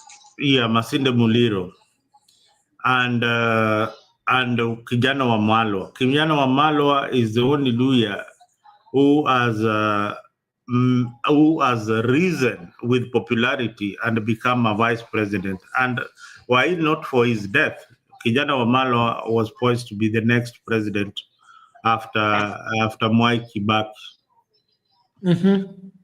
So they have been looking for a leader like that one for a very long time. But the likes of Watangula, the likes of Mudavadi, and many other leaders, the like Kokina, this other senator, this bullfighting guy, what is his name? I forgot it. Alwali. Yeah, they have been getting leaders who are very vocal, but they don't have that unifying factor, or they don't fight to unify the Luya community. They fight for their own base. Like Wetangula is concentrated in the Luya Bukusu vote. Yeah. So that is the difference. Kakamega, this other guy, Mudavadi is concentrated in Kakamega, which again Raila Odinga beats him in each and every election that is held. Even the other time when he was on the other side, Raila managed to get a good chunk of Western votes. So including governor and senator. Even including governor and senator. So and Mudavadi's MP. And Mudavadi's MP in his own backyard. So these are the useless currencies in Ruto's government. Mudavadi is a useless currency in Ruto's government that will not help him politically. You know, it's like bringing the $80 in Kenya and saying that kuna pesa ingine ya value kubwa sana. Yeah. Na ni inchi ambayo ilisambaratika kitambo. So Mudavadi constituency is not there. Just like we keep on saying, Martha Karua, if she wants to be the president of Kenya, she can only be in your movement as a very strong critic on the opposition side. But does she have a constituency right now? If she's not in Gashagua's constituency, she becomes irrelevant politically. Because that is how the political dynamics are right now in Central. And in Western, they are tilting that euphoria towards Netembea. He's talking about Sisi Waluya tutaitwa mawatchman mpaka lini. Yeah, he's saying... But Mzalendo, just a minute, Mzalendo. You see how selective you are when it comes to analyzing politics. When you are talking of Gashagua's call to unite Mount Kenya, you perceive him as very tribal. Then you say, you have said it time and again. And Mnatebea right now, he is doing the same, and you are saying you admire him. And I want Mzalendo to answer this. Jeremy, it's not what you say. I'm coming to you, Jeremy. Let me just, you're misquoting me, Mr. Mburu, with all honesty. Yes. What I say is that when the DP Gachagua was the vice president of the Republic of Kenya, is unequal to the presidency. Is like the president. So when the president William Ruto goes to his community in Kalenjin each and every time are saying that, you know, me, I am working for you. I am working for your interests. That is what Gachagua was doing every day. So imagine, I want you to get into your head.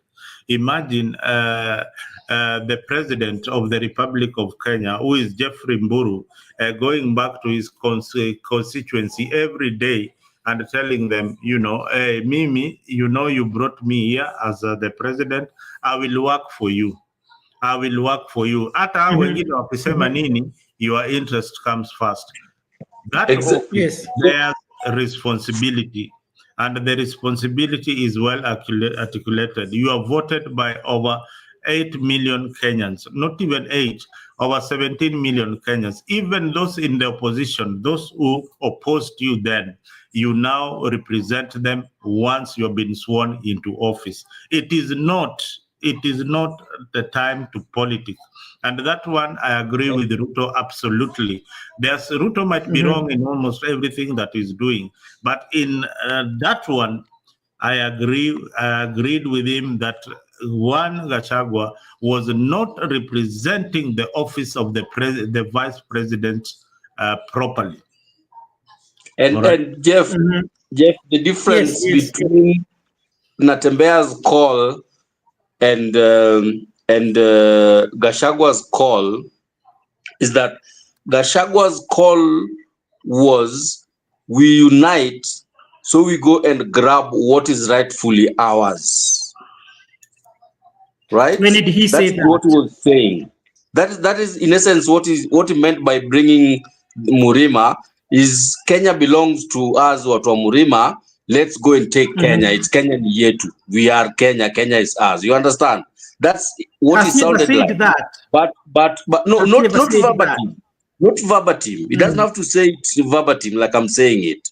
But is in inference. You understand? And he was coming out like that. Hence, what Mzalendo is saying, that he's not representing the face of Kenya. He's representing the Murima people to go and grab Kenya because Kenya is theirs, or whatever the case may be.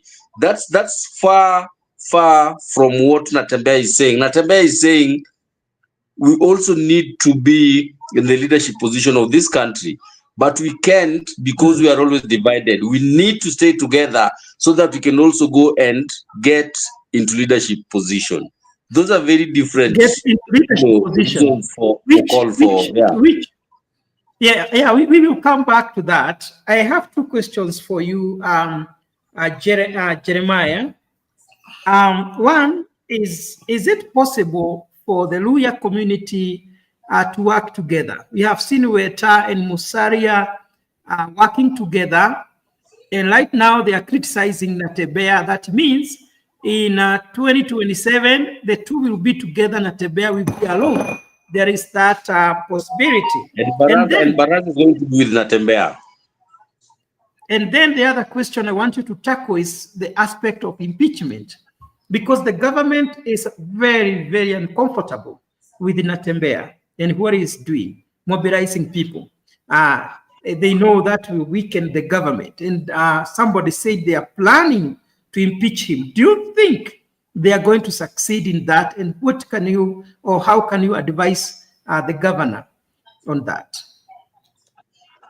One, I'll take the second question first. All the government needs to do, Natembea is responsible for a county government. And like I've interjected a while ago, where he will go is probably where Baraza is going to go. So you are going to have four bigwigs, lawyer bigwigs, Weta and Mudavadi on one side, people that everyone has wished of, right? Then you have fresh blood in Baraza and Natembea. The government will just sit and observe and see who is winning that battle, and they shift their allegiance to that particular grouping. If Natembea comes up really, really strong, you will see a Tuoli towing the line. You will see other, loyal leaders towing the line because he is outweighing Weta and Mudavadi. If at all, in the very, very unlikely scenario that Weta and Mudavadi become stronger than him, then the government will keep those put. So I don't see the impeachment, card coming into play. It's a long game.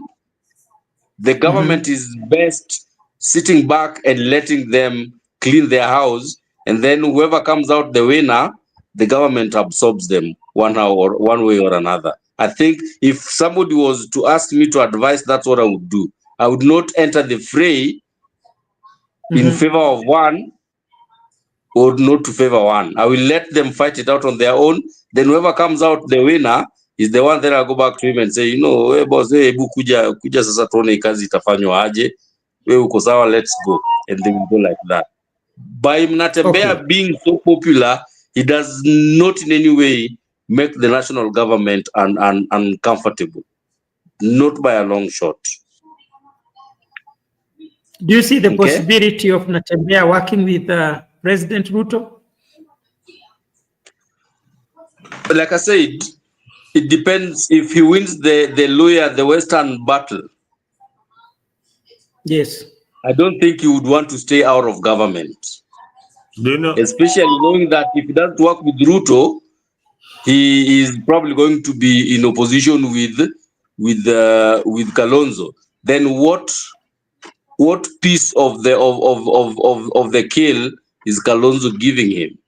Will be a very good question for him to ask before he even decides. Muzarendo want to say something. Muzarendo, are these guys going to impeach Natembea? You see, no, they can't succeed in impeaching Natembea. One, you remember Natembea is I think is the top three. One of the top governors who are working so well for the people. So, what reason will they be having to impeach one Natembea? Unless it is really gross misconduct, and I doubt whether they will succeed. They will just cook allegations. Yeah, they can. You know, this is what they have the numbers. That is now making another Gachagua. That is now making the lawyers unite behind Gachagua, behind Natembea. So these things they can have some repercussion on you who is planning to impeach the other. So but do you know if they succeed? Mzarendo, just a minute. If they succeed to impeach him, that means he won't contest as a governor or any other position. Yeah, like they finished Sonko, they also finished Waitito. Don't you see that, Deja? No, Natembea is smarter than that. We in this show advise Gachagua that he should not take it all the way. He should resign and like a coward. But it would have worked on both sides. Either it would have favored him, or it would have only favored him to be on the ballot. But would it have helped him politically? The answer is no. Now, for Natembea, there are two things here that the government is so afraid of. The lower unity, that is one factor. But Ruto has got the simplest card to play on Natembea. And he can sacrifice the Meru vote and make Natembea his deputy president. How about that? I don't know how it's gonna work because the rules are also there. That's an automatic ally who is going to fight for the. Ruto needs that kind of leader as a vice president. He had that in. I want you to see it. Yes, it's a possibility, but I also want you to see it this way. Will this Natembea in a position to bring the Nyanza votes to Ruto? Nyanza is another valueless currency in the political metrics right now. It does not have any value, and that's why they are clinging on William Ruto as their only savior. These are political orphans. It's only that they have not declared the day of the funeral of their political kingpin. Maybe after the AU and Raila gets the AU, that will be the end of a legacy. So they will cling on William Ruto, like flies to shit. Let me use that, flies to shit. Unaona vile inzi inatafutaga mavi maliko. That is how they will cling to William Ruto. So did you say after Raila Odinga wins or loses? There are two things here. If Raila wins the AUC seat, yes, he actually hands over is based to William Samoei William Ruto. Ruto. And why What that if it Willie is? handover is based to William Samoei Ruto? Because Raila Odinga is so afraid of another kingpin rising up to the occasion. They don't see it like that. They will never see it like that, but that is the reality. So is comfortable controlling the base through William Ruto, which he can maintain. He is not sure of the next leader maintaining his base and him losing the ODM political party seats and the currency that it comes with. You know, these parties are looked at in monetary value also. Okay. You look at parties in monetary value. The more seats that you can bring from Nyanza, that puts you in the money game from treasury. So the political party will still be earning. At the same time, he is the AUC commissioner. There's no time that William Ruto atakuwa nang'ang'ania kuchukua party yake ya ODM. But ODM will be working closely as an ally to any entity that William Ruto will bring in 2027. They will not close shop. And that is the reason why wanakuwa opposition and in the government at the same time. They don't want to lose either of that. If William Ruto loses in 2027, then they are sure of being in the minority side. If he wins in 2027, they are sure of them being in the government side. For them, it is a win-win situation. That is how they are reading their politics. That is how they are reading their politics as at now. But their supporters will just follow what Baba will say from Addis Ababa. If Baba comes back and Ruto wants to win the presidency, he will allow Raila Odinga to win. That enables him to rig the elections comfortably and win the presidency. It is simple. Yeah, in our Kenya. viewers, those are the sentiments, those are the views of Mzalendo, that Raila Odinga will support William Ruto whether he wins or not the AU seat. Let us hear what Jeremiah has to say on the same topic. We are almost winding up. Remember to subscribe to Africa 24. You can put down your comment on the comment section. If you want to join, though we don't have time, you can do it on the link on the comment section. Africa 24, we allow people speak what they have in mind without fear or favor. Jeremiah, you have heard what Mzalendo had to say. What is your view on that?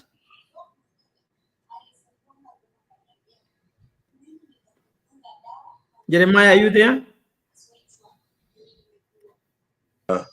Yes, I'm here. Okay. Go ahead. I have a very simplistic assessment of the scenario, of the situation. Yes. If Raila wins AU, yes, like Mzalendo said, he will do that on condition that he's handing over his constituency to Ruto, which, yes, like one Kiretu Murungi said a long time ago, why are you seducing a lady who is already too willing to put her pants down for you? ODM and all the MPs, governors, senators, women rep, MCs, everyone, they are ready to work with Ruto. They are ready to work with Ruto. They are already working with Ruto. So Ruto doesn't even have to seduce them. Ruto doesn't have to seduce Luo Nyanza if Raila ends up winning the AU bid. Yes. If Raila loses the AU bid, he will be the single biggest threat to Ruto's presidency, not at the ballot, but in the run-up to the ballot. And idle Raila is a Raila who will create any issue, any political instability within a flash, and will make the country very unstable. So what will Ruto do if he loses? I see a scenario where he's being given, some very, aesthetic roles. He can be told he's now our, global, diplomat, whatever you want to call him. Then he's kept busy running around. He's being sent on errands in countries where we don't even have business. But in the middle of that, he's propped up in the media and he's being given good money and he's being given good security and convoy and stuff like that. Because Ruto knows those are the things Raila likes. Being given a big title, being given some really good money, being given some really good, security and infrastructure to run around with, and then being propped up in the media.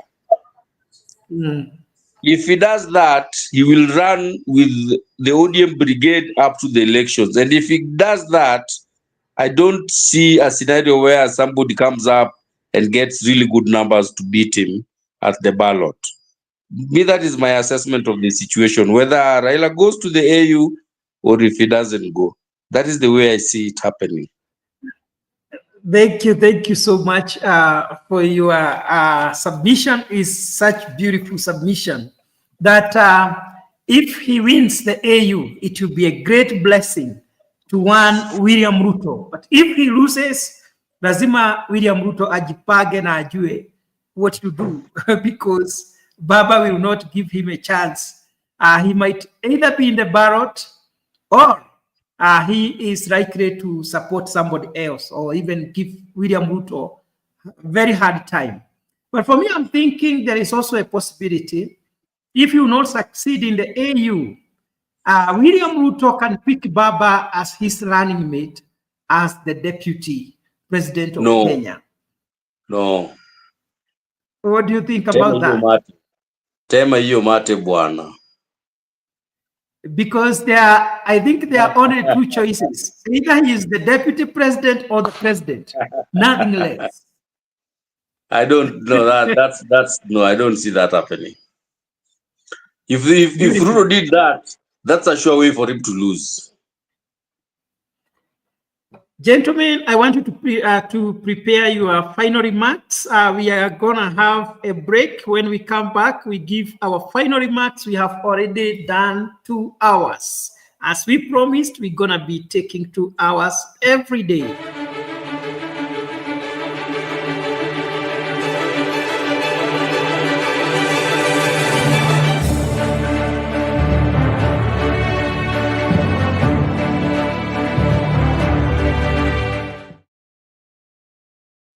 Beautiful. Mzalendo, I'll start with you. Give us your final remarks.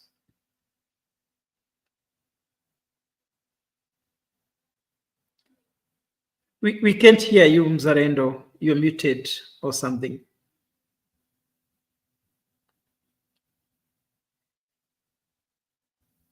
Jeremy, can you hear Mzalendo?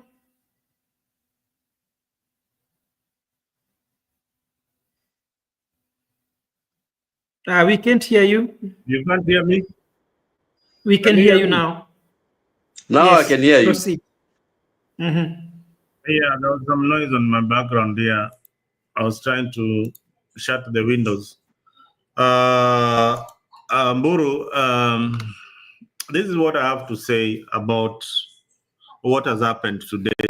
For me, one thing I say, hallelujah, amen to those who had our call yesterday for these boys to be released. Now they have been released, and we are happy that the president listened to the cries of many Kenyans out here who are saying that it's time for them to go back to their families.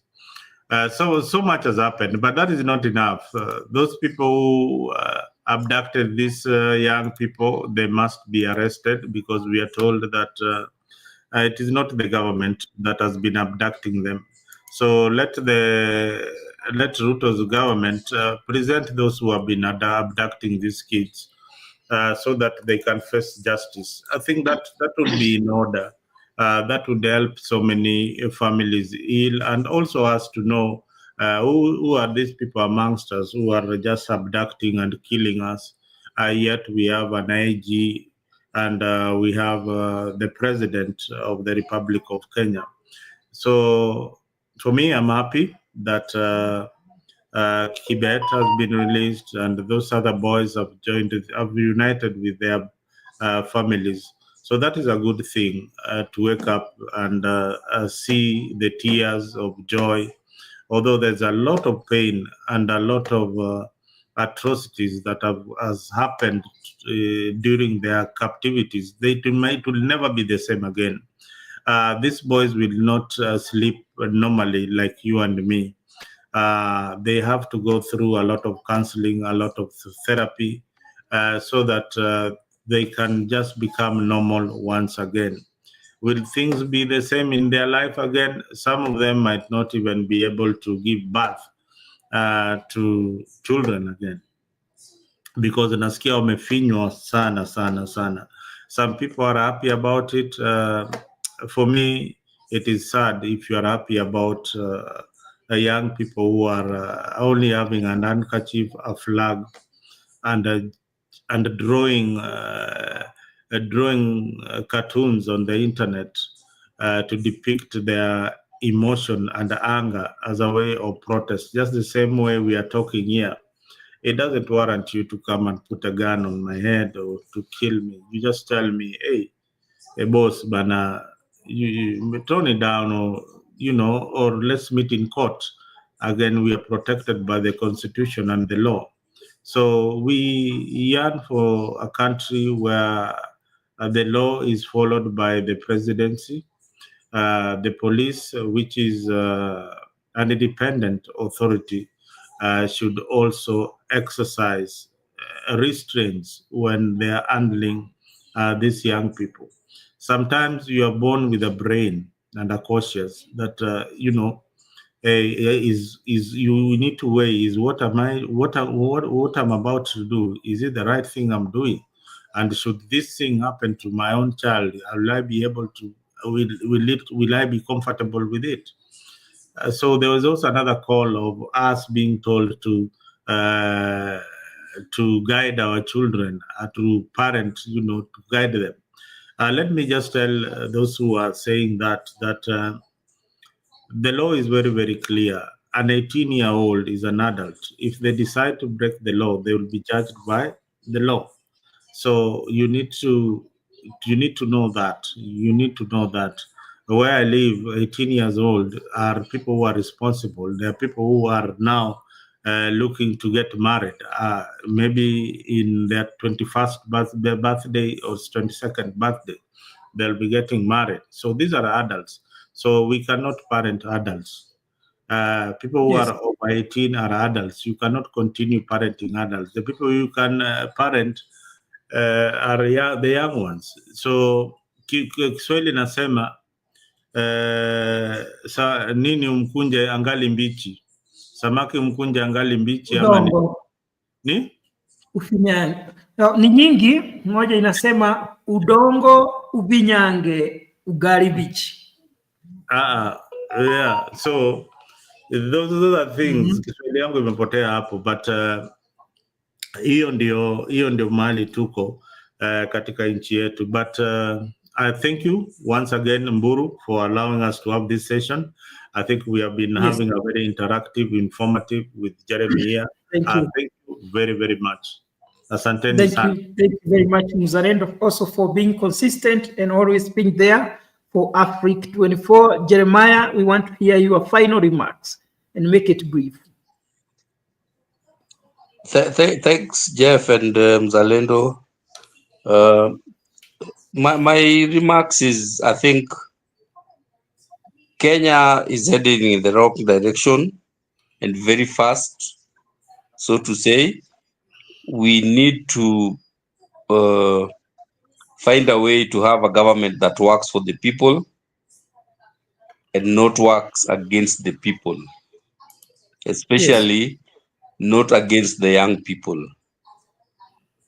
Our young people are doing a good job, and they will keep. This is the first time that the Kenyan youths have actually stepped up. For a long time, everyone is wondering what's wrong with the Kenyan youths. They are not anywhere. They are not voting. They are not demonstrating. They are just out there, I don't know, having fun, enjoying themselves. But the moment now, this time they've stepped up. You see the type of problems they're causing for a non-functional government. The government needs to find a way to understand that the plight of the Kenyan youth is not just specific to the youth, it's a plight of all Kenyans, and find ways of retweaking their messaging and responses to what the youths are doing. And like I said, I think yesterday, the best way for the government to stop all these, keleles is to deliver. When you are delivering services, no one will go to the street demanding, jobs and good health, and roads and things like that. Deliver what you promised, and everyone will go quiet and go about their business and make money, and you can tax them, and the government also gets its revenues up through that. If we can get a government that works for the people, everything, all this noise will stop, and everything will change for the better. Let's keep pushing. Let's keep talking. I know they are listening, and that's why they even let those boys go scot-free, because they are listening. They are just arrogant. Let's keep pushing. Thank you so much, Jeremiah Omondi, for your submission, for your final remarks. We really appreciate you have been together with us for a very long time. May God bless you, and this year may it be very beautiful for you. And I want to read the comments from the comment section. Those who have been together with us, we really appreciate. May also God do you good and bless you this new year. And I will start with Getonga, who said, Bull is also released. There is also another gentleman there who was released today, which is a good thing. He also said, hi, Jeff Boro and Team Genzote. We have been nicknamed Mzalendo. We have been given another name, Genzote. And we also have Red Rose saying they should be pursued to ICC. There is still cases to answer. Let's push this to stop others who would think to repeat the same. He also said torture and forced disappearances are extremely serious violation of international law, not just Kenya. Whether they have been released, the government still committed crimes against humanity. Peace said, Kube, someone is enjoying Mutembei here. He said, Kube Mutembei ni Mkare, something like that. DJ Lay Queen or something like that is saying, okay, that one is not even a comment. We have Asiri to TV. Mzalendo, this one we had already read about it. He is reminding Mzalendo how wealthy they used to be. Mzalendo, wewe ndio utakuwa una sponsor shows huku na wewe ndio utakuwa unatupatia pesa. Na kama pesa ilitoroka ujue kwenye ilienda, we're there. So John Barugu is saying, very truthful people. Thank you so much for that compliment that we are truthful people. We speak our mind, and that's a beautiful comment there. Asiri 2 TV is also saying, if Raila loses, the worst might happen. What? No one is thinking. He might join Gachagua. That is the worst scenario. Mweni said Ruto cannot trust Raila for a second, but only when he wants to use him. Thank you so much. Remember, to subscribe to Africa 24. And we really appreciate that every time we come, there are people who always come to listen to us, to comment, to subscribe. And may God bless you so much for that. And that marks the end of our show tonight. Let us meet tomorrow, same time, same place.